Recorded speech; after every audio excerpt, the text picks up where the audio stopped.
ICU bed waiting. So we are out of those kind of beds. Our neonatal intensive care unit, which has a responsibility for 35 counties here in Southwest Georgia. You know, last week we had 34 babies in a facility designed for about 26. So part of what you see is this capacity issue.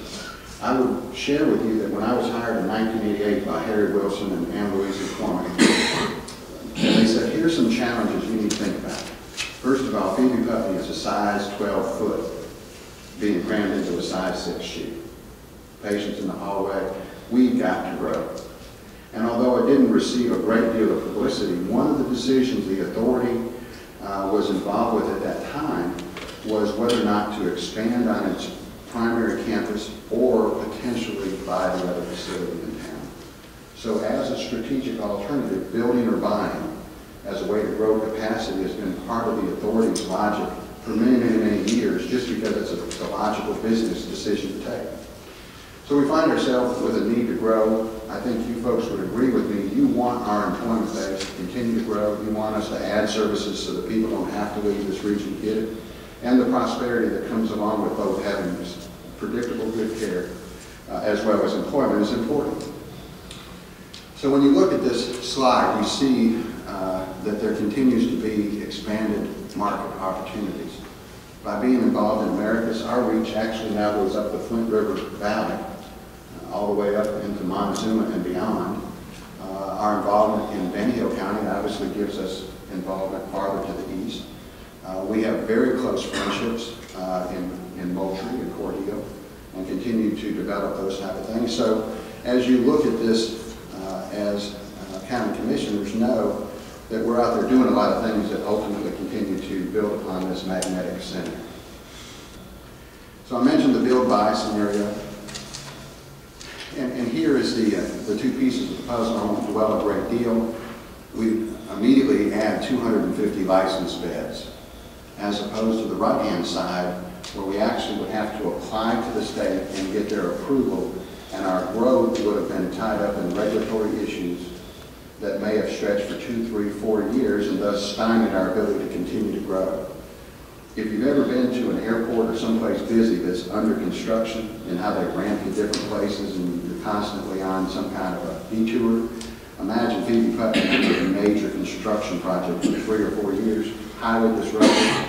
And you may have that person over in Fitzgerald saying, hey, don't send me to Albany. They're all, you know, under construction over there, and it's too hard to figure out. So the difference between being able to expand where we are versus buying new became pretty obvious to us.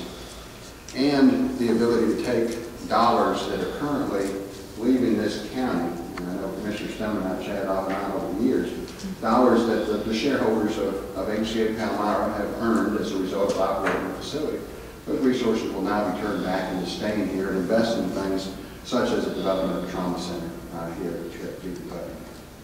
So the authority, the health system, it became very obvious in this build or buy scenario that we ought to at least see if HCA was willing to sell their facility. And indeed, as you've read accurately in the media, we approached them, and after some significant discussions, and albeit those discussions were cloaked in corporate confidentiality at their request, as oftentimes these things are, ultimately we came to the point of being able to go public. You see here I was authorized to approach them. We went through a transaction negotiation, and ultimately the hospital authority, in a public vote, authorized folks to go forward with this acquisition. Here's another question. People sometimes say, well, Valley, is that a lot of money? We're building a new hospital, brand new from the ground up in Americas.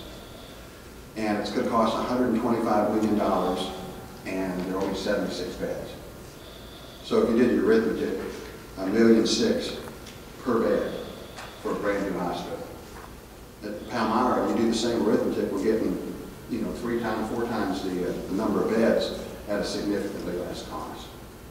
Now, it's fair to say we are going to do some retrofitting out there when we decide ultimately what it is, but still the cost of acquiring that many more licensed beds and that facility and all the property that surrounds it was a heck of a bargain as compared to trying to build something from the ground up like we are in Americas. Here are some of the benefits. You've heard me say this publicly. There will be no negative impact on our taxpayers. taxpayers. We will indeed step into the shoes of Palmyra as offsetting those expenses associated with taxes. I will tell you that our attorneys would use a term called payments in lieu of taxes. It's called pilot, or in some cases, V-pilot, voluntary payment in lieu of taxes. I suspect that when the dollars end up over here in the county commission's wallet, you probably don't care whether it's payment in lieu of taxes or whether it's true taxes. But the implications for us go far beyond just this transaction when it comes to the notion of being tax exempt or not. Our pledge to you all is that you will never find yourself in a worse circumstance than you might have been had it remained a taxable property. We will assimilate the Palmyra workforce. A lot of these things are mentioned in the present, in the little handout. Our pricing has always remained below the medical CPI, so we've never been a high-cost piece of it. I will also tell you publicly, our goal is that when corporate America looks to invest, that the goal that we have is that they see Albany as a very positive place when it comes to healthcare costs. We have some additional new members being appointed to our hospital board here that will be announced in the next couple of weeks, who are from industry. Some of the names that you oftentimes hear thrown out when people talk about industry or would be sitting right on the board, and I assure you when people say, well, why doesn't Peter Clinton just raise the rates to the roof? We got people sitting around that table that are part of the corporate America that actually engages in paying them. They're not going to willingly do that themselves. So we look forward to sharing more about that in the future. The trauma center designation, you can read most of these things that you are aware of. The other thing is, I pointed out to Commissioner Stone before the meeting, 100% of these assets are now locally owned, locally governed. Your local hospital authority now owns those assets. Impact on the employees, all eligible Palmyra employees will be hired. Obviously, we have a screening process as any good hospital does, but we think this will affect virtually none of the people out there. If somebody's currently making more at Palmyra than they would have been paid at Phoebe, we're not going to change anybody's rate of pay. We have no major reduction in workforce. We will be carefully evaluating over the next probably 2 or 3 years what ought to go on one campus versus one ought to go on the other. So it is possible that somebody's job assignment may be at a different campus than where they currently are.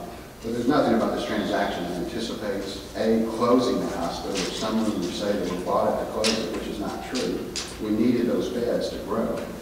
And secondly, there's no modification in the workforce of any substantial